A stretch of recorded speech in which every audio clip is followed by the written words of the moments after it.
All right, folks, we're here to do a movie review of Hubie Halloween, the alleged movie that is going to be so horrible because Adam Sandler did not get a nomination of his previous film. What do I think about it?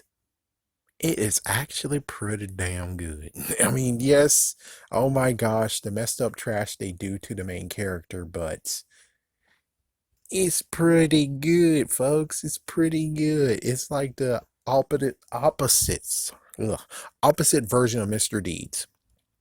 And Mr. Deeds, Adam Sandler's character was beloved throughout the whole entire city, the town. In this version, no, Hubie is mostly trashed by the whole entire town. There's only like at least two people who actually respects him. Well, not even two people. Five people. Five people out of the whole entire town that actually respects him. Everyone else says "fuck you." So it's like, yeah. So people who don't want to hear any spoilers, please run now. You got your thing that you need to do. I endorse it. I say definitely watch it. For me, it's a good movie. But let's dig and dive in. So you guys got your warning. Spoilers is now ahead. Run for your lives if you want to watch it for yourself. As for everyone else, let's have a chat. So the movie actually starts off with Hubie, and I think first it starts off with something interesting where it's like Ben Stiller shows up. It's like, hey, that one guy I heard a review about, you didn't say anything about Ben Stiller being in this movie, and he only existed there for like at least 3 minutes. It's like, yeah, that's how much they could afford Ben Stiller. It's like, damn, Netflix, I didn't know Cutie screwed your ass up so badly you can't truly afford Ben Stiller. Damn. Damn. Oh man, it's like, yes, I have to diss because that was a good one. I'm sorry, but that was a good one. That had to be done. So we start at a sane asylum or a mental hospital, and a person broke out. Oh, good lord. No, no, it's not him. No, it's not Michael Myers. No, no, it's not Michael Myers. It's just some random rando, which kind of funny enough. I'll reveal who it is in a moment. It's like when we get there. So, anyways, what happens is that the dude actually is walking into town. He picks up a pig mask and he is going for it, which is kind of funny being like, oh, the slits of the eyes. You got to notice the slits of the eyes. It's like at first, I was like, yeah, I'm pretty sure think that's a slit of the pig, but it's like, no, it's not. No, it's not. Oh my gosh, no, it's not. Oh wow. They got us good. It's like, yeah, this movie gets you good. So, anyways, we get to morning time. Well, actually, the killer hid out in some kind of crap. And then we get to morning time where we got Hubie, and Hubie is on his way to work. Lots of people are throwing at him, even kids throwing eggs at him. He has a Swiss Army knife thermos somehow. The thermos is able to do so much stuff. Grappling hook, grappling hook, screwdriver, soup, of course, soup holder, megaphone. It's like it's a Swiss Army knife of awesomeness where I'm like, that's pretty damn cool. So kids throwing eggs at him, he's collecting all the eggs. He actually had that for breakfast, not cooked, which wouldn't surprise me if he actually had a thermos that actually can cook it, which is like, yeah, but that defeats the purpose where he actually has a thermos that actually can cook stuff. So he had it, he hurled. I was like, yeah, that's funny. And then we get to see the love interest, which is Violet Valentine. And Violet Valentine is one of the ones that's actually shows respect for him. Meanwhile, we have many others from the police officer who's a total bastard and apparently is the ex-husband of Violet, which is like, yeah, that sucks for you. And it's like, Kevin Smith, can you leave television, please? And I think he did, so thank God. He's like, I thank God. He goes, come on, Kevin. You had your time as King of Queens. Let's not turn that other TV show into King of Queens, which they sure friggin' damn did. It's like, just leave television, man. Leave. Leave, please. So, yeah, we have, and then we have the dude that's completely a jerk ass too. Is like, I know him from somewhere. Oh yeah, he's the guy from the B movie. He was the one that was gonna get sued by B version of Jerry Seinfeld. It's like, yeah, that's gotta suck for you. That's the way I remember you. Which he's been in so many other movies, but B movie's pretty funny to actually mention. And so yeah, he's there. He's a complete jerk ass too, and the kids are jerk asses. Almost everybody's a jerk asses. And then he goes to work and he actually cuts meat. And then, of course, I think that's where the jerk ass showed up. Yeah, and he called him instead of Hubie, is Puby, which I'm like, seriously, are we teens right now? Are we freaking yeah, and then we get the freaking teenager who actually helps him out, and the teenager apparently has done a lot of freaking damn stuff that's like, that's unsanitary. That's unsanitary. That's harassment. That's unsanitary. I'm shocked you still have your job right now. I am shocked you still have your job. And maybe not to be a complete jerk ass and jerk, but it's like, I'm pretty sure the reason why they couldn't fire him is because of ethnicity reasons. Yes, I know I had to bring that card out because it's like, well, let's think about it. He could easily tell him that he got fired for being another ethnicity than the one they want to have. And of course, that would not be true. But the sad part is that without anyone else besides Hubie saying stuff, and I'm pretty sure the customers don't give a shit because they just laugh and crap, you'll have no one who really actually will back things up and be like, yeah, that guy is a bastard. He freaking harassed an employee and kept on getting in all your freaking foods, meats and vegetables with his bodily stuff. It's like, yeah, his arm was in there. He it touched his skin and crap.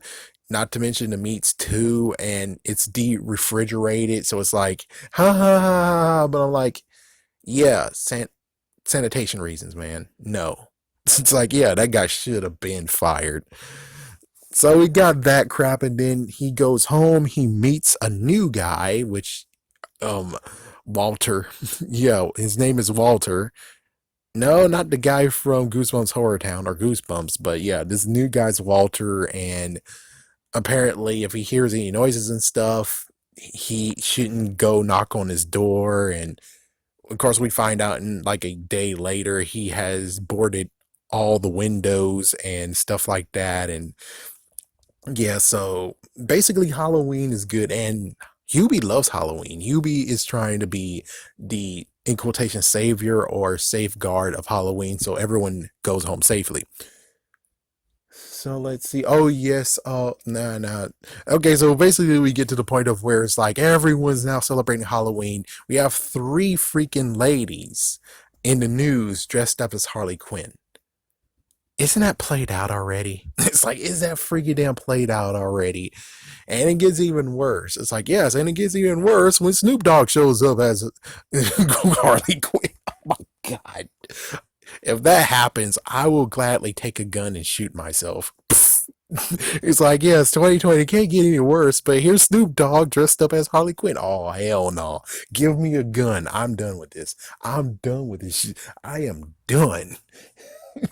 uh, so Huey actually meets um Violet's daughter, adoptive daughter, and her name is Cookie. What? Like what? So yeah, there's lots of stuff from happening that there was a school function, and he tried to actually help someone dressed as a nun. What the fuck? And she's like, he tried to help him. It's like, here's crossword puzzles to actually help them while they're waiting in line. Bastard person dressed as a nun throws him away. Yeah, fuck you. And she's asexual. Supreme fuck you. Sorry, but Supreme fuck you. I don't give a shit about you. So there's lots of stuff that was going on, and disturbance happens to where Hubie actually, oh yeah, note. The radio voice, a radio sensation that's on the radio, kind of reminds me of the Warriors just a little bit. I was shocked that they didn't take a turn and have the radio host be like, yes, and Hubie did something very, very bad, folks, so keep on the lookout. It's like, yeah, I'm shocked that they didn't just change into the Warriors right quick. So between all of this, you also had Hubie going to the school to actually tell him that you guys should be safe in Halloween. And it's like, isn't that the police officer's job? And yeah, he's not doing it. What the freak? It's like, there's two police officers. Keenan was able to get a paycheck. Good job, Keenan Thompson. Good job, Keenan. Happy for you. Wish they got Kale in this too. That would have been freaking awesome. It's like, Kale in freaking this movie, that would have been a whole nother level. But no, just Keenan. Okay, sure. Yeah, that's awesome. It's like, yeah, and I just watched Monster House, and I'm like, hey, remember Monster House? They had Nick Cannon and this other guy, and the only person he had for backup is Judy. Oh my gosh, that was hilarious. Being like, we're calling backup. I'm gonna get Judy. Frick, they later got to that point. The kids throwed food at him, and oh yeah, the girl from Are We There Yet? That's kind of funny, but like the girl from Are You There Yet? Holy frick, she grew. It's like I think that costume does a worse job for her because she looks even older than what she's supposed to. I'm pretty sure right now she's like a teenager. I was mistaken her as a freaking teacher. Damn. Yes, I'm pretty sure she's supposed to be at that school, but on the other hand, I'm like, yeah, but I don't know. Maybe I'm mixing up the sisters. There's another sister. So there's a sister named Cookie. There's another sister. And then there's the older brother. So yeah, that's all. That's three of them. Oh yeah, note, we get to have a little look see of the older brother and the other sister, the middle child, and they actually went to a coffee house. It's like, I'm gonna drink things black, and then it turns out that hey, he's a freshman, and this junior actually had a thing for him, and it's like that's cool. And then we have the dude that apparently is the co-worker of Hubie coming in with the other guy, and it's like, really? You think you're all that because you're a junior as well? Freaking. And then later in this freaking thing, she was like, "Oh my gosh, you like a freshman?" Ha ha ha ha ha. And it's like moments ago, you just said, "Hey, there's some freshman girls here. Yeah, fresh meat. Oh yeah." It's like you just contradicted your freaking damn ass self. What the mother hell's this? Oh my goodness. So yeah, the freaking thing happened. You got food, and then of course the Halloween happens, Halloween occasion, and then nights go down, and then you basically have one jerk ass who's actually the black jerk ass. I'm just gonna say that, or a dude who's actually wearing a wig. What the? You look horrible with a damn wig. You look horrible. So basically, we have remember the anchor lady or one of the ladies on the news. So she's dressed as Harley Quinn. She made her daughter dress as Harley Quinn. Oh hell no! It's like even going to PSA. If you're a mom and you're dressing as Harley Quinn and you want your daughter dressed as Harley Quinn, for the love of fucking God, if you really have any common decency and innocence of her, because, well, she don't know what the fuck she's dressed as, please make her dress as the 90s Harley Quinn, not the 2010s Harley Quinn. Oh, hell no. And then her husband's dressed as a Viking. Basically, all three of them deserve to get their ass whooped because, come on, the girl was like, "I'm gonna get a piece of candy," and then all of a sudden she started to get more piece of candy. It's like, what the fuck? It says right there on the sign, one piece of candy while I'm away, and the mom needs to get her ass whooped. The dad needs to get his ass whooped, and the girl doesn't get candy at all. The end. That's how it goes. And then the dude I was talking about, the one that has the freaking hair issue, he decided to grab all the candy and run for it after telling Hubie that he heard a noise somewhere, which apparently he was telling the truth, but technically you still deserve to get your ass whooped because damn, you took all that candy and it's like, dude, be considerate to others.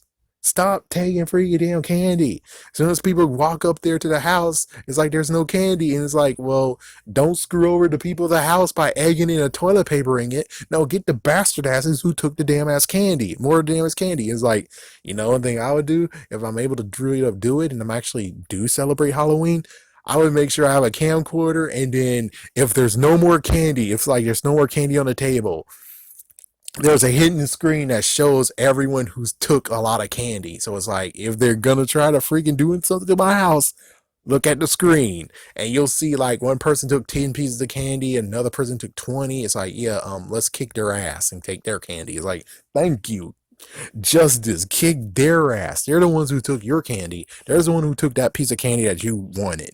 Kick their ass. So, anyways, yeah, so he goes into the house. He actually uses his thermos and he goes in, and it turns out that the dude might actually be a werewolf. And he does, it's like, yeah, they don't have budgeting to even turn him into a werewolf. Spoiler on that one. But it's like, damn, cuties really screwed you over that much, Netflix? Oh, I'm sorry, but I had to punch 2 times. It was just a gut punch that needed to happen again. It's just too damn funny. So yeah, they have no price to actually make him a werewolf. They only just gave him prosthetics, and well, it turns out that he's actually a escape patient. He escaped a month ago, and then we get the reveal. Well, here's the mess up thing: is that the Violet's son decided to sneak out to go to the party that the coffee girl actually was at, and then there you go. And it's kind of funny that she used aluminum foil for the costumes. Anyways, besides that, so at the party, you have Hubie actually breaking up the party because, well, alcohol is there and someone's smoking and stuff. It's like, you kind of deserve that shit. It's like, you all deserve that shit. It's like, frick you. It's like, really? You think it's a great idea to do that crap? Frick you. And it's like, they wanted, there's one person who was dressed as a clown. It's like, I'm going to kill you. And that's everyone, let's kill him. It's like, me personally, like, if it was me, I'm like, oh, okay, well, I have Frank Castle here. Who wants to make my day? Because it's like this. It's like, you think the police officers really would care if Hubie actually shot a person? Do you think they actually would believe he would do it? The answer is fucking no. It's like the kids could say a bunch of lies, and it's like, no. Not to mention the freaking police officers, every single time he calls, they now think it's the boy who cried wolf, but it's not really. And sometimes eventually you're going to have to get to the point where it's like, he's telling the damn truth. You need to freaking notice it. And it looks like tonight is the night. So, anyways, yeah, so he decides to leave, and of course, the person that actually works as a coworker said that there's a kid lost in the corn maze. And apparently, of course, Violet's son and the coffee girl, they both were like, no, we're gonna do the right thing and tell him the truth. And well, of course, well, the dude wants to scare him again. He's like, you're a dumb freaking bastard. And of course, at this point, he's and his friend spiked a punch. And this was at the time that he said that, oh, freshman girls, new girls here. Yeah, I'm glad freshmen are coming in. Oh yeah. It's like, you bastard, you're a freaking hypocrite. Anyways, eventually we get into the core maze, and lo and behold, he gets screwed over. I'm like, yep, that's deserved. Yep, the one with, in quotations, the pig mask, which, let's go with that still. He gets taken, and then he sees a freaking ticket for double feature. He goes to the double feature, and he's on stakeout after he tells the freaking police officer, and the police officer's like, yeah, so he did tell the police officer that a kid's missing, and then he's like, well, stake out the place, and then stakes it out, and then, of course, the one that has a hair problem and his wife are there, and he's like, oh, let's make a fun little thing. And at this point, it's 9 p.m. All kids supposed to be in home. This, in quotations, a curfew. So it's like, yeah, how the fuck does that work? Because the guy with the hair problem decides to actually scare Hubie, and he has this old car over there, and somehow the 5 kids that was in the first part of it that threw eggs at him, well, somehow the 5 kids snuck out just to do this. And I'm like, that's, what the fuck is that? They all deserve to get screwed over. And it's like, they deserve to get screwed over, taken home with their ears pulled. And it's like, is this your son? It's like, that's what they kind of deserve. Note, in his whole entire movie, Hubie's getting stuff thrown at him. That's just need to be said. So they scared him. He jumps over the thing. He finds, in quotations, Walter. Walter runs again, and then after that, he continues on, and he eventually finds, in quotations, Walter transformed, or apparently is Buster. Even though it's like, girl who I think actually is a teacher but isn't. He should be on a leash, and he should actually have a damn collar on his neck. Get him, officers. And the person that is completely a jerk ass to Hubie, he's dressed as a clown and he tries to hit on her, and it's like, ew. But on the other hand, if you are playing as a teacher, which I don't know, I'm technically assaulting your age too. I'm like, yeah, what are you supposed to be? If you were supposed to be a freaking student, I didn't see it. Sorry, but I didn't see it because you stood up to that one kid that insulted her, insulted one of the kids that belongs to Violet. But I'm like, yeah, but it sounds like that's a teacher thing to do, not a student to do, technically. I mean, you're not giving me anything on this. You're not giving me anything. So there's a scary house, and Walter, aka Buster, runs in there, and Hubie grabs a silver bullet. He runs in there. He tries to go take him out. The thing is scary as fuck. And there's a girl who's like, "Hi," and I'm like, she's kind of cute. But it's like, dude, she's underage. She's like under 18. Oh fuck, never mind, never mind. But it's like, yeah, she scared the crap out of him, and then there's more scaring, and then the dude that's now dressed as a clown that you know he decides to go in there and freaking say, yeah, fuck this, I'm gonna scare him real good. And then eventually he bumps into a dude that, which it was the pig killer. Yeah, it's like it's the in quotations killer with the pig mask, but apparently no. But anyway, so he tries to scare Hubie and he gets dragged away, and it's like, oh damn. Yeah, Hubie still go. Hubie actually finds the dog or somewhat werewolf shapeshifter, throws the silver bullet in between his eyes, and eats it. Oh man. Oh yeah, as for the couple decides to drive home and there's something there and they get taken as well. So it's like, yeah, that kind of sucks for your asses. And then now we have the whole scenario of where everyone is in the haunted house, or for the high school or whatever. They're now talking and they now notice that four people are missing now. And now we get to the point of where it's like the werewolf or the crazy killer, he's out there. It's like, no, they both turned themselves in. They've been here for 45 minutes. It turns out Walter is not his real name. Instead, he's some guy that escaped the asylum a month ago and he has werewolf syndrome. The other guy is completely a crazy person, but he broke out of the the asylum to look for him. So it's like, yeah, and he is technically the friend of Hubie. Note the two girls decide, Cookie and her older sister decides to go out and look for her brother because, well, it's late, and instead of being smart, they actually decide to just go outside and it's fine, they're safe. But of course, thank goodness, eventually Hubie was able to get them there, get them back to home, and of course, the brother and Coffee Girl are all together, so they're now safe.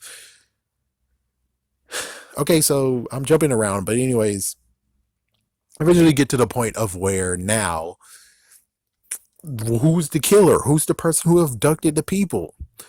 They all now point to Hubie, and it's like, what the fuck? I think basically I got to the point of being like, there was somewhere in the movie while watching the movie, I'm like, hey, you know what would be funny? The killer is actually his mom. It's like, dude, if I would have actually watched it with a friend and I actually just said, you know what? Let's make a small little bet. If I'm actually true about this, of guessing what they did, something, something, something, something. And if I'm not, well, we're not going to address it because it's like, yeah, it's like, give the movie credit, but just for some silly sake, just to have a little bit of a wager. And it's like, yeah. So we get to the point of where now they have a burner phone involved and Hubie runs for it. Hubie goes to the radio station. The radio station, it turns out, is Shaquille O'Neal's running it, but his name is not Shaquille O'Neal. So, oh, what the frick? You're able to hire Shaquille O'Neal? Awesome! And then some random lady. Shaquille O'Neal has a feminine voice somehow. Sure, why not? And then the lady actually has a masculine voice. Sure, why not? Sure, why not? But anyways, yeah, so They apparently said that there's two people who call them all the time. He's second. The first person always dedicates a song to him while drinking Chardonnay. Note, before all this happens, he did go to Violet, and of course we saw what happened to Violet. Violet actually had to take a call, apparently credit card issues, and or basically a nice little lead up and being like she's the one, which I kind of did lean towards that, which is thank you for that setup. So she comes back in. The freaking manager is like, "Oh well, I have credit card bills issue too. We don't give a shit about that." It's like, dude, I don't give a shit about your thing too. Shut the fuck up and allow her to continue going. It's like, yeah, it's like you're talking for freaking seconds or close to a minute. It's making her late for her job. So shut the fuck up and allow her to continue going, man. Oh man. She served Hubie for a minute. She actually did offer Chardonnay, and it sounded like she was gonna maybe take him outside for a minute, take him to like the closet for a second, and that's what it kind of sounded like to me. But anyways, so she actually gave him three soups and everything, and she just needed someone to talk to, and there he go, he goes. So, anyways, going all the way back forward, they're at the radio station and they're trying to find out, and it's apparently a burner phone that calls. So they actually, he's like, I know one person that actually likes me a lot and talked about Chardonnay, and it turns out it's Violet. He brings Violet up there and he can't do it, and he just says the magic word to actually get them to call the phone. Eventually, he confessed his love for Violet, and Violet apparently felt the same way in the first grade.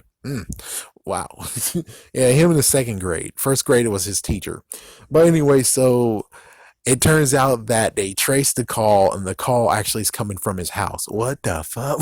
Yeah, so they did send the father, which I didn't even mention this, but the person who's a jerkbag who was dressed as a clown, that guy, well, had a clown wig.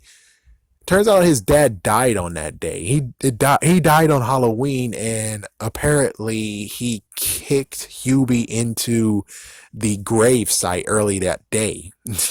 Yeah, and then some jerk actually tried to bury him, and he tried to say, "Hey, someone over here." And the dude that was gonna bury him, the grave digger or whatever, actually had a heart attack and fell into it. So anyways, yeah, so yeah, that jerk bag. The father is like pissed off, even though yeah, he was weirdly digging because he was trying to see when Walter would died, and Walter actually had a beginning date of where he was born, but he didn't have an end date. He didn't have the date of where he passed. So it's like, oh my gosh. Ooh.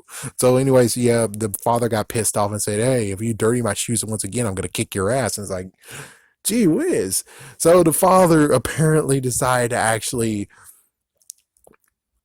be a volunteer and actually watch over his mom. So here he is. As soon as we get to the house, here he is, and he's hanging upside down. I'm like, yeah.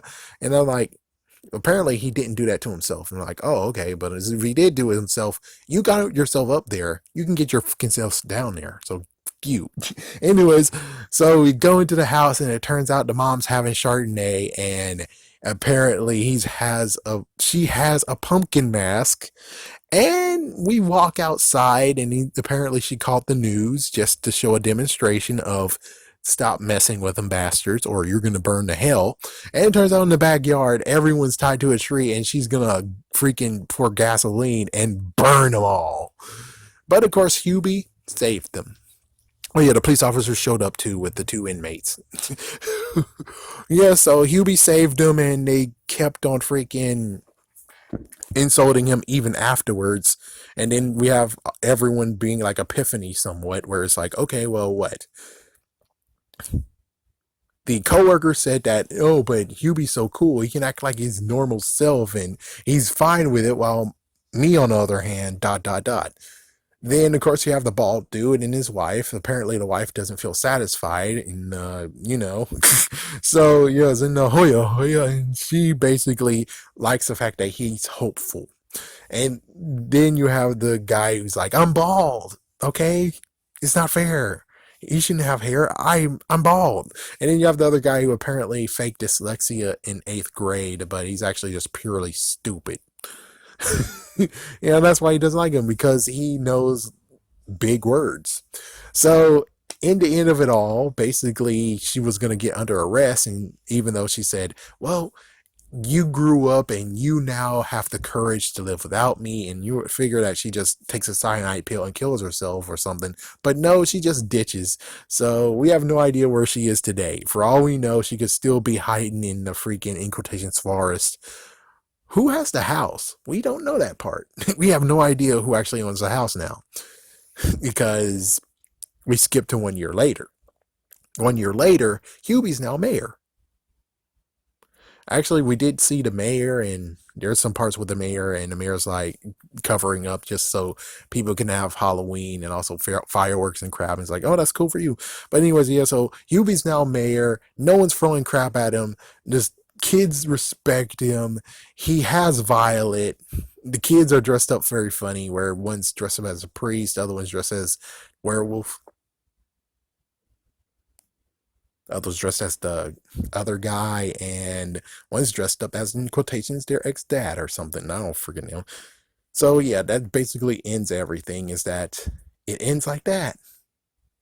Cool. For me personally, I said it's a good movie. I enjoyed it. It's very nice. So definitely you should watch it. And of course, hopefully I didn't ruin it, but it's better to watch it for yourself. But I will say there's just lots of moments where it's like, geez, what the frick? It's like, yeah, you're being truly messed up and mad. You're messed up when it comes to dealing with Hubie, but still, I'm happy I watched it. Wasn't a waste for me. Who are you? Robert Englund. Oh, the guy from V. I'm the actor who plays Freddy Krueger in all 7 Nightmare on Elm Street films, for crying out loud! Everybody just remembers me from V. I've done 50 movies. I'm about to be bludgeoned to death. It's probably going to say on my tombstone, R.I.P. Robert Englund. He's the guy from V.